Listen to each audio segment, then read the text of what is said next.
Bueno, leemos Juan capítulo 20, versículo 26 al 28. Juan capítulo 20, versículos del 26 al 28. Estamos tratando la persona de Jesús.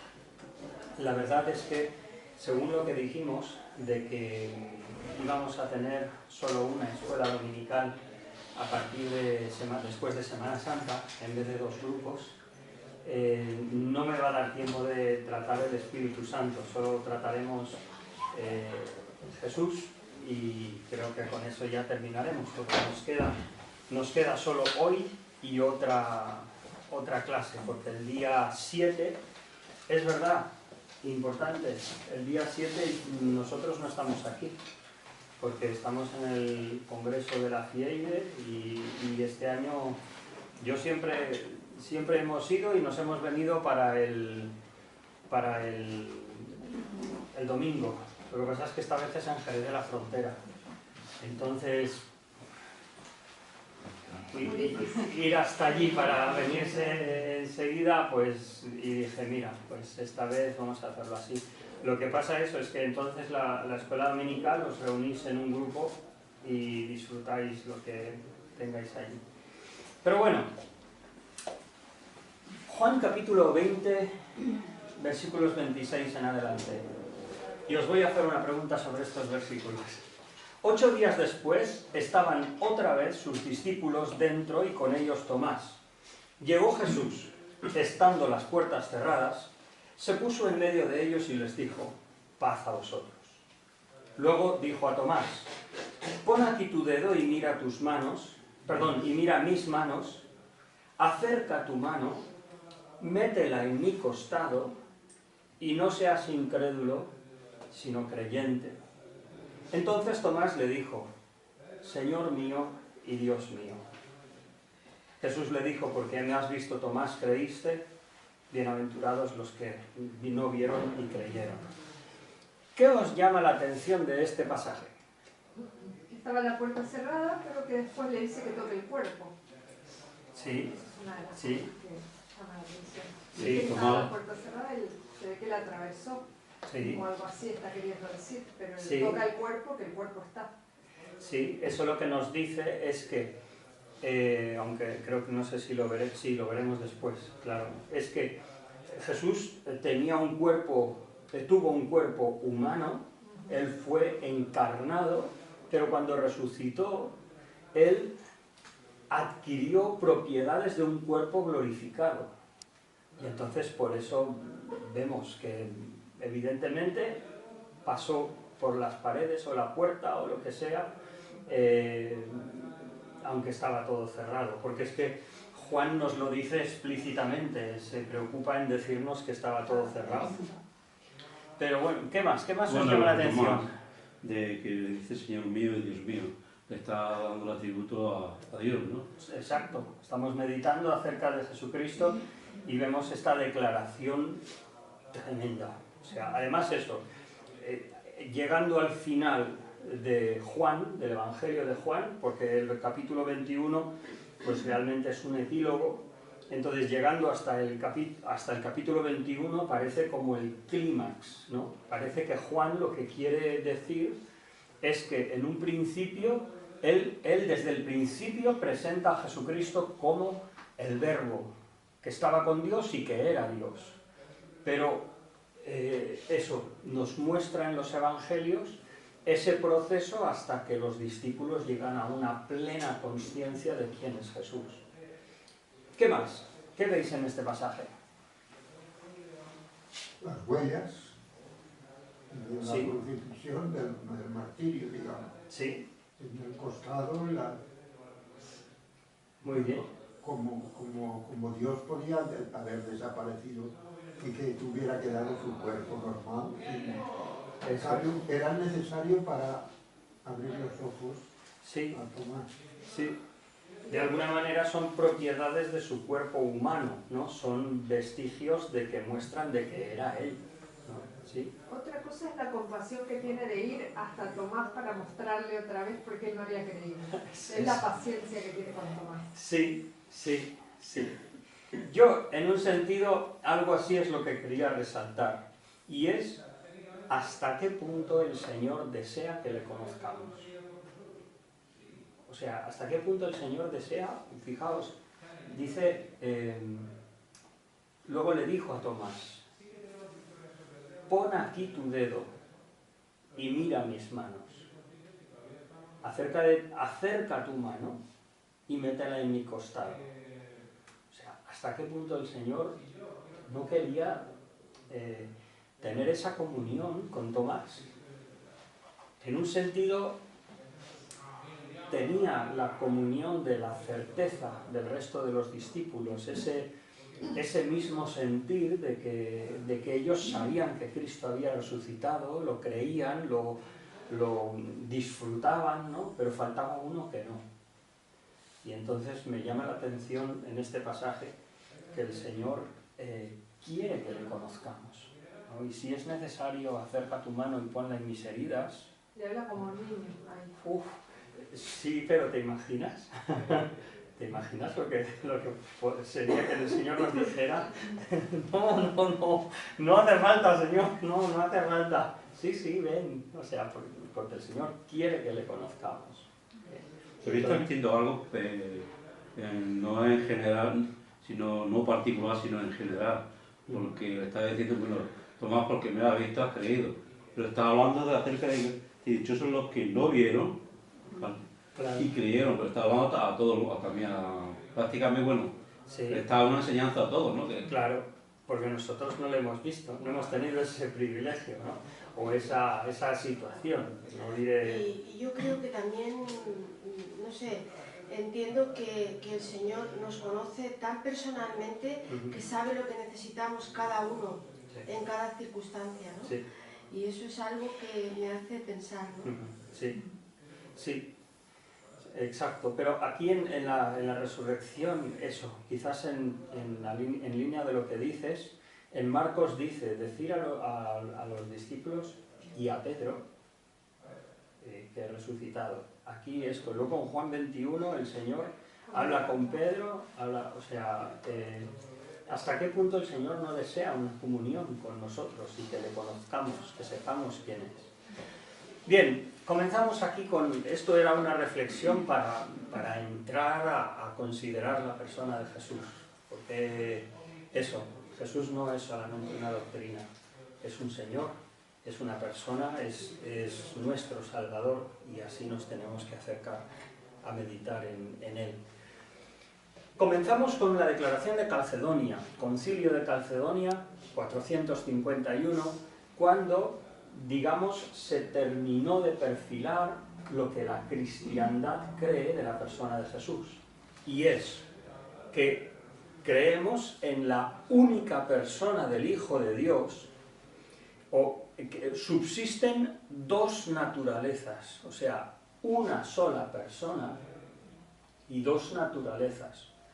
La divina por la que Jesucristo es igual al Padre y al Espíritu Santo, aunque se despojase de la gloria correspondiente al tomar, comillas, la forma de siervo, y por otra parte la naturaleza humana, por la que es totalmente igual a nosotros, incluidas nuestras debilidades naturales, excepto el pecado. Muy importante cada una. Esto es la expresión de eso, lo que concluyeron, entre otras cosas, en el Concilio de Calcedonia. Entonces, ¿qué significa que Jesús solo tuvo una persona? Significa que esto rompe o quita de en medio cualquier pensamiento de que Jesús, como humano, fuese un ser humano y, digamos, hubiese un logos por ahí perdido, como si fuera el Espíritu Santo que viniera y le llenara, y entonces, en vez de él decidir, decidiera el logos o el Hijo de Dios, y fueran dos personalidades. Entonces, no. Jesucristo es una única personalidad. Son dos cabezas pensantes.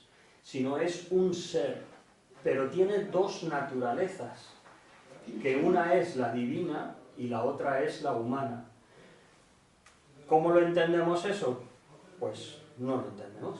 Simplemente es como mirar desde uno de los grandes precipicios o una de las grandes cimas del mundo, ¿no? Que haces así, no sé si hablan de la cima de San Martín, me suena, no me acuerdo dónde está, que te acercas y lo único que ves es una inmensidad, pero sabes que hay una inmensidad, sabes que es como una cueva, incluso puedes coger una piedra y tirarla y oyes clac, clac, clac, clac, porque cae, pero lo único que haces es tener un sentido de la profundidad que existe. Entonces esto es lo mismo. Definimos así a Jesús no porque lo podamos entender, sino porque es la única manera de definir la persona de Jesús que se corresponda con la Escritura.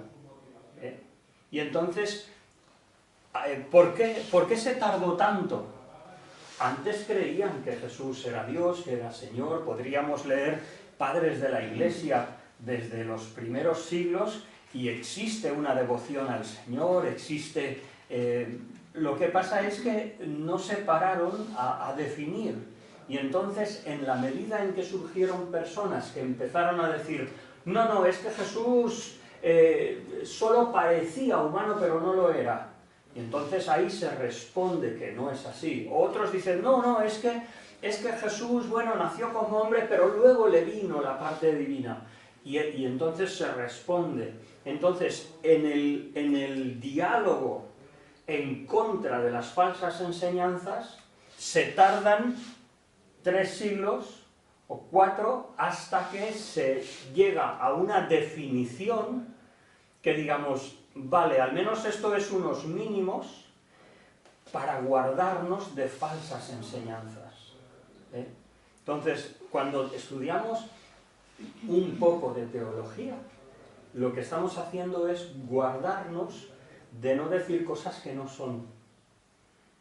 Como por ejemplo, eso, decir, por ejemplo, dice Juan capítulo 2, el Señor no se fiaba de la gente porque conocía a todos, porque sabía lo que había en el corazón del hombre. Explicación, claro, como Él era Dios, pues no. ¿Por qué? Porque Jesús sí, era Dios, pero Él escogió dejar a un lado la manifestación y el uso de su divinidad para satisfacer su humanidad. Y cuando Él vivió en el poder y en la dependencia del Espíritu Santo como un hombre perfecto. Y entonces, ¿por qué conocía el Señor el corazón de los hombres? Porque amaba su palabra, la palabra de Dios, porque amaba la comunión con el Padre, y tenía tal sintonía con el Padre que podía discernir nuestros corazones. O sea, esa es, entonces, por eso, el diálogo o el estudio de teología o estas definiciones raras, ¿para qué sirven? Para guardarnos de no decir cosas que a lo mejor se salen de lo que a veces pueden ser explicaciones piadosas de cosas, ¿no? Como por ejemplo decir eso, claro, es que el Señor conocía todas las cosas porque era Dios. No. El Señor cuando venció la tentación, ¿qué citó? La palabra. ¿Hubiera podido el Señor decir su propia palabra? ¿No? ¿Lo hubiera podido hacer? ¿No? Hubiera dicho, mira, no voy a hacer eso y nos hubiera dado más revelación. Y hubiera sido, ¿por qué el Señor recurrió a la palabra? Porque el Señor estaba viviendo en el poder del Espíritu y resistiendo la tentación como un hombre perfecto, utilizando la palabra de Dios, que es lo que tenemos que usar nosotros. Por otra parte, eso también, por una parte hay explicaciones divinas, vamos a decir, y por otra parte hay personas que nos hablan de explicaciones demasiado humanas y dices, no, tampoco, porque Jesús era Dios. Bueno, hoy lo que vamos a tratar es la humanidad. Y hoy me encanta porque va muy de acorde al mensaje. De hecho, es que como tema del mensaje hoy era la humanidad de Cristo, porque es el pasaje de Lucas 2, 41 al 52, donde dice que Jesús creció en sabiduría y en gracia delante de los hombres, de Dios y de los hombres. Y dices, ¿cómo es posible que Jesús creciera en gracia delante de Dios? ¿No? Pero, otra vez, estamos hablando de Jesús como hombre. Pero he pensado pensaba tratar esto en el mensaje, pero digo, no, esto es escuela dominical, el mensaje será otra cosa. Y lo he tratado de otra manera. Bueno, la humanidad de Jesús. Lo que quisiera es resaltar algunos aspectos que nos hagan reflexionar sobre qué quiso decir o qué quiere decir la Escritura cuando dice que Jesús tomó forma de siervo. O sea, la pregunta quizás para nosotros práctica sería, ¿qué forma estarías dispuesto a asumir por la salvación o bendición de otros? Entonces, ¿qué significó para Jesús tomar forma de siervo? Pues bueno, Lucas 2:52, si tenéis ese versículo ahí, para que veáis que no me lo he inventado. Lucas 2:52. Y Jesús crecía en sabiduría, en estatura y en gracia para con Dios y los hombres. Exacto. Entonces dices, bueno, sabiduría, vale, acabamos de venir de estar en el templo dialogando con los maestros, o los maestros dialogando con él, entonces, vale, lo entiendo. Estatura, lo típico de un chico joven, pero gracia, perdona, pero es así, estamos hablando de que Jesús tomó forma de siervo hecho semejante a los hombres. O sea, el Señor tomó la forma, como luego... Yo no terminé de entender esa parte. ¿Por qué aparta la parte de siervo? ¿Cómo? Yo cuando dice que es como siervo, Sí. es que en el anterior me quedé con eso. ¿Por qué aparta como siervo, como hombre? Yo pensé que cuando dice siervo es porque viene el hombre que viene a servir, pero que no está por distintos Sí, lugares. claro. El Señor tomó forma de siervo. ¿En qué sentido? En el servicio, Que se ¿no? sometió a la voluntad del Padre, al deseo del Padre. Es eso, Sí. claro, precisamente. Eso es. Como lo separa en el anterior PowerPoint, pues lo separa. Sí, sí, pero eso es porque realmente nuestra constitución debería ser para servir, ¿no? El servicio Servir a de Dios. dar a conocer. Claro. Bueno, servir a Dios, y en la eternidad serviremos a Dios, ¿no? Lo que pasa es que, bueno, en el caso de Jesús era un servicio muy particular, muy concreto, ¿no? Llevar a cabo primero vivir de forma perfecta para demostrar que era una ofrenda aceptable a Dios, ¿no? Y para eso tenía que ser hombre, lo vamos a ver. Pero dice un versículo que leeré para terminar el mensaje esta mañana, será, a ver si está todavía aquí, eso es. Por cuanto los hijos participaron de carne y sangre, o sea, también él participó de lo mismo.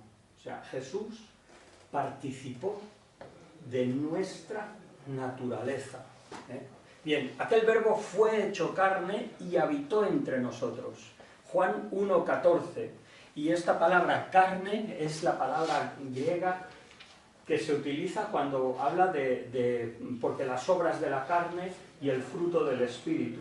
O sea, realmente es la palabra emblemática para hablar de la naturaleza humana. Lo que pasa es que en el caso de Jesús era sin pecado, y eso lo presenta la Escritura con mucha claridad. Fijaos, dice, hay un solo Dios y un solo mediador. Primera de Timoteo 2:5, lo podemos abrir ahí, ese es un versículo para memorizar.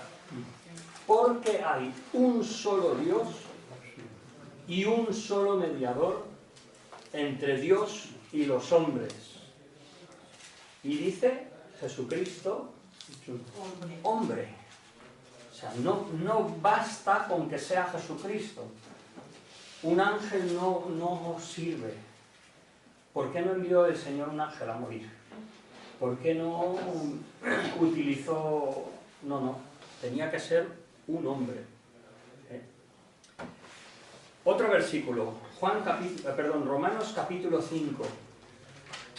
En Romanos capítulo 5 nos presenta, versículos del 12 al 21, nos presenta un pasaje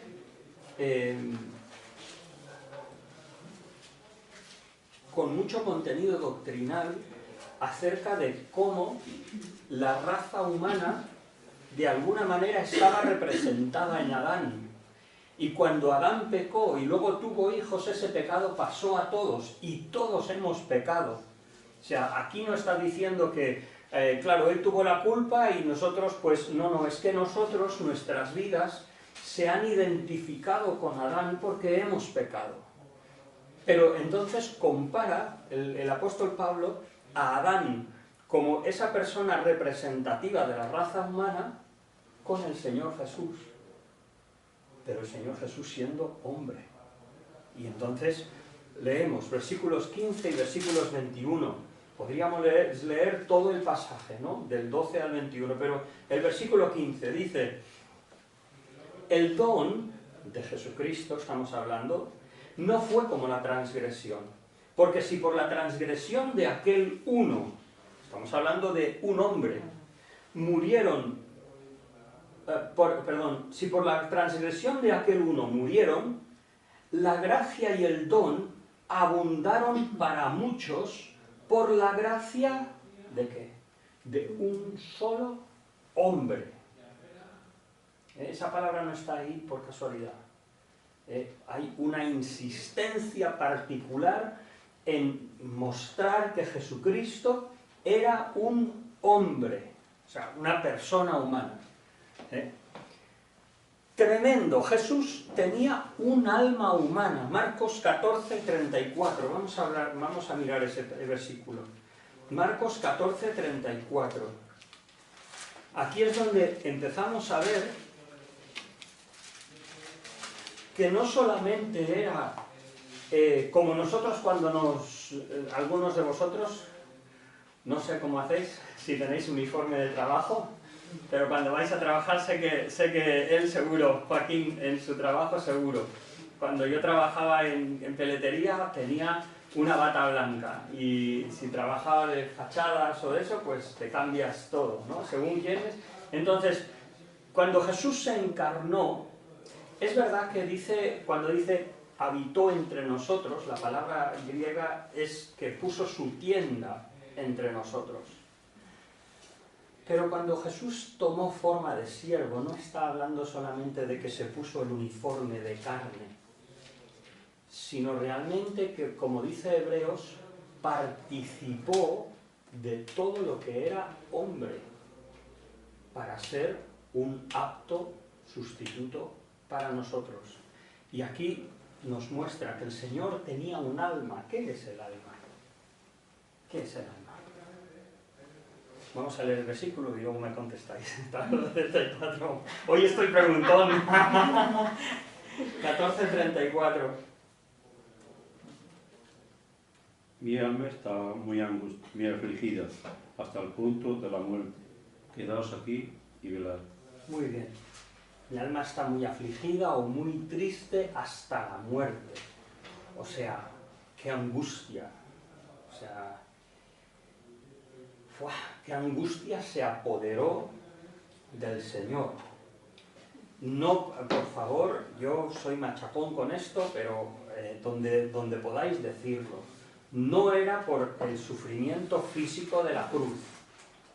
No era por el sufrimiento físico de la cruz, sino que aquel que es 3 veces santo iba a ser cargado con nuestro pecado. O sea, el que había estado por la eternidad en una comunión absolutamente perfecta con el Padre, iba a recibir la ira del Padre. Entonces, por favor, no reduzcamos Getsemaní a simplemente un miedo por lo físico, porque sería una caricatura. ¿Me entendéis lo que estoy diciendo? Sí. Vale. Entonces, pero bueno, este versículo hablando de la humanidad de Cristo, ¿qué es el alma? Yo creo que es lo más profundo de nuestro ser, donde está cerrado todos los sentimientos. Y él sentía, ¿no?, lo que tú estás diciendo, de que iba a cargar con todo ese pecado. Entonces estaba muy, con esa carga emocional tan profunda, ¿no?, que muchas veces cuando te pasa algo muy malo, se rompe algo de dentro, ¿no? Sí. ¿Qué más? ¿Qué pensáis los demás? La persona inmaterial. La persona inmaterial que nos permite sentir, pensar y todo eso. La naturaleza inmaterial. Perdón la pequeña corrección, os quiero ayudar, porque solo somos una persona, no somos dos. Entonces, lo que hablábamos antes, Jesús una sola persona, dos naturalezas. Nosotros tenemos una naturaleza que es humana, pero nuestra naturaleza tiene dos partes, la material y la inmaterial. Entonces, la naturaleza humana tiene una parte inmaterial que no puede reducirse a carne y huesos, que quizás, como decía Rosy, es de donde emana lo más profundo de quien en realidad somos, ¿no? Está claro que el cuerpo influencia mucho y cuando estamos enfermos, pues eso nos afecta a nuestro estado de ánimo, nuestra personalidad. Si nos duelen las muelas, según cómo nos ponemos irritables, ¿no? Porque nos afecta a nuestro físico, pero es otra dimensión. Ahora decimos, ¿Dios tiene alma? Dios siente, Dios tiene sentimientos, pero estamos hablando de un sentir como alma. Alma que a veces que padece, que sufre, que se angustia. Entonces Jesús participó de eso. Y nosotros cuando, en una medida pequeña, porque aquí estamos hablando de algo muy serio, ¿no?, pero en una medida muy pequeña, cuando nosotros sufrimos o nos angustiamos, podemos decir que Jesús participó de lo mismo y Él sabe lo que es eso, porque Él tuvo un alma. Su alma fue pura, limpia.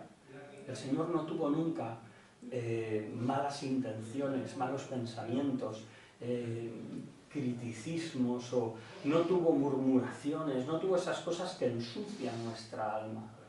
Pero el Señor tuvo un alma humana. O sea, cuando dice que tomó forma de siervo, o sea, fue todo el paquete. Jesús tenía un espíritu humano. Esto es muy difícil, para mí es más difícil de entender, de describir.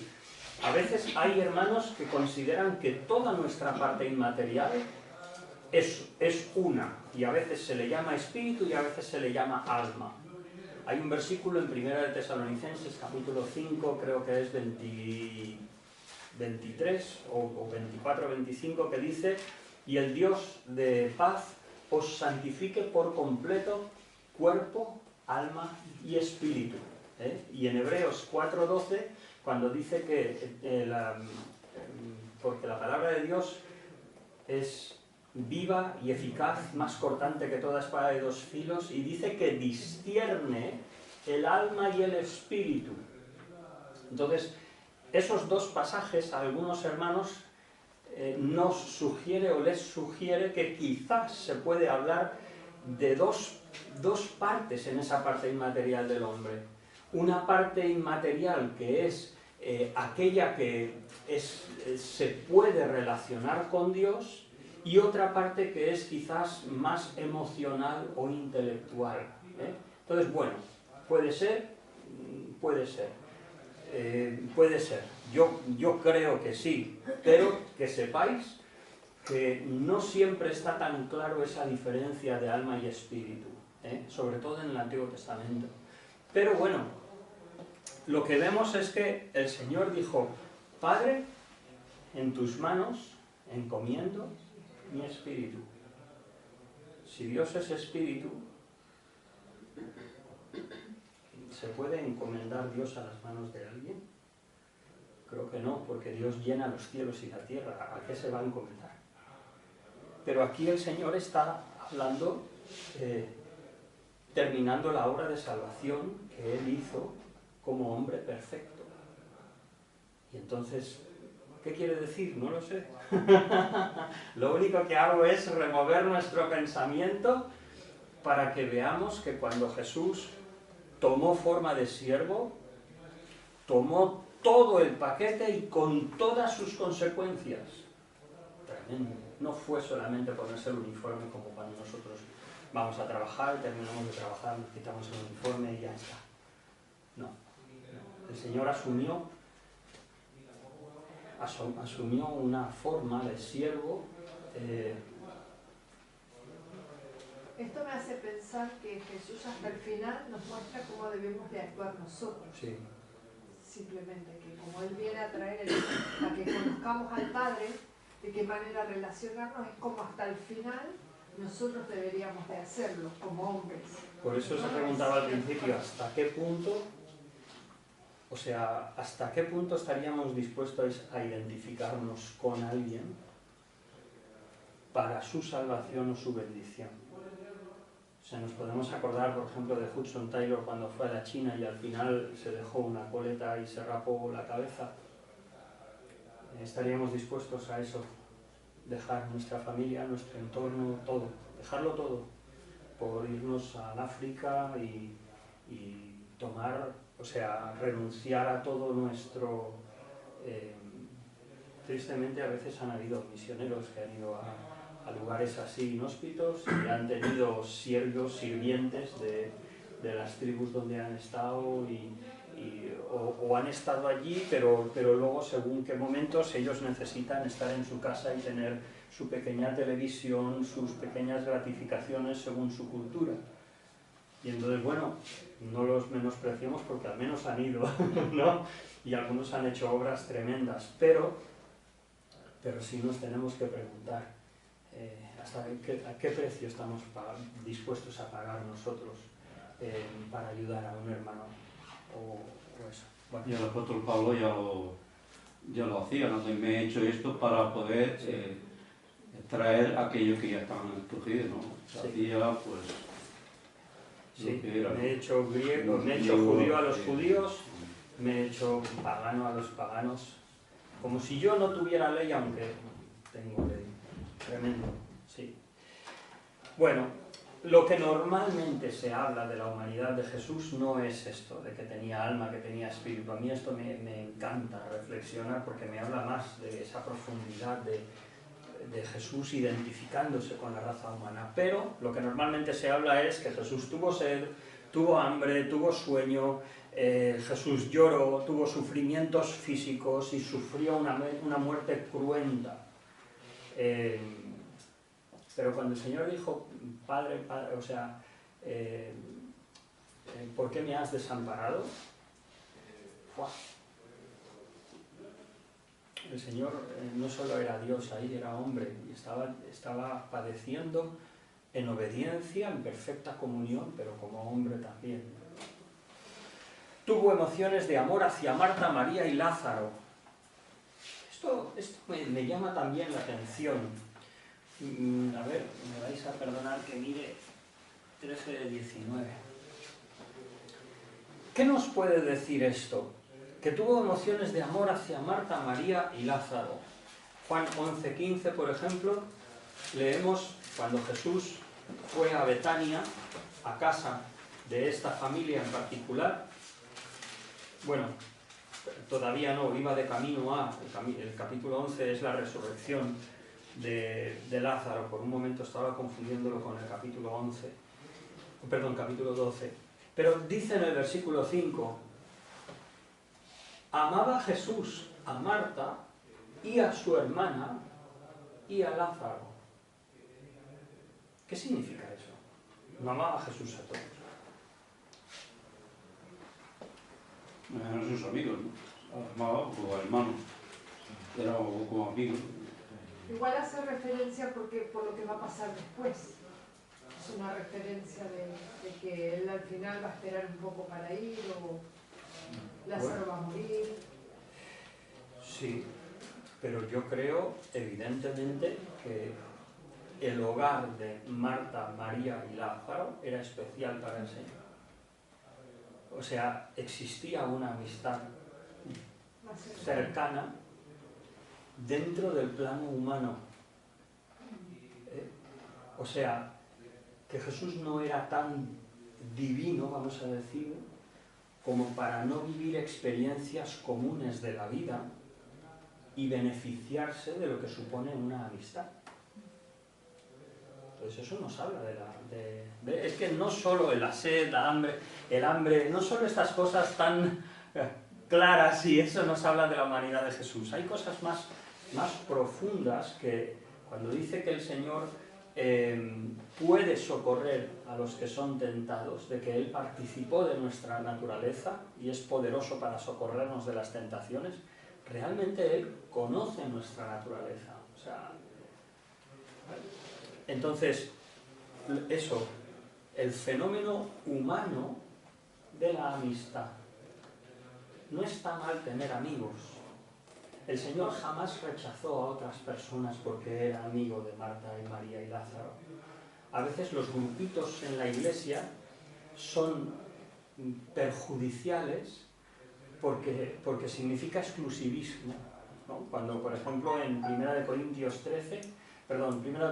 1 y 3, cuando dice que hay divisiones porque uno dice, yo soy de Pablo, yo soy de Apolos, yo soy de Cefas. ¿Qué están diciendo? Yo soy de Cefas y no de los demás. Esa es la tendencia humana y dañina. Pero el Señor no tenía pecado. Entonces Él podía tener una amistad especial con unas personas, pero Él seguía amando a todas las personas igual. No significaba un ¿entendéis? También tenía un apego especial por 3 de los discípulos, que siempre, sí. Por ejemplo, para la transfiguración y en otras ocasiones también los tomaba parte con ellos. Es verdad, lo que en ese caso yo me pregunto si no también sería didáctico o sería, no sé si sería una amistad más especial, no estoy seguro, pero lo que me llama la atención es que estos 3 ni siquiera son de los 12. Ni siquiera son de los 12. Incluso tenía unas familiaridades como recostar su cabeza. Sí, quizás porque era el más joven de todos, porque tenía otra personalidad, ¿no? Tuvo el Señor amigos, tuvo compasión entrañable, tuvo enojo y tuvo sorpresa. Lo dejamos aquí, que es muy tarde. Pero eso, en las emociones que el Señor tuvo emociones humanas. O sea, no solo como Dios. Dios tiene emociones. Dios ama, Dios tiene ira, pero Jesús tuvo emociones humanas, por lo cual nos puede comprender cuando estamos irritados, desanimados, o estamos muy alegres, muy contentos. Que el Señor nos ayude. Seguiremos el próximo día y terminaremos donde lleguemos.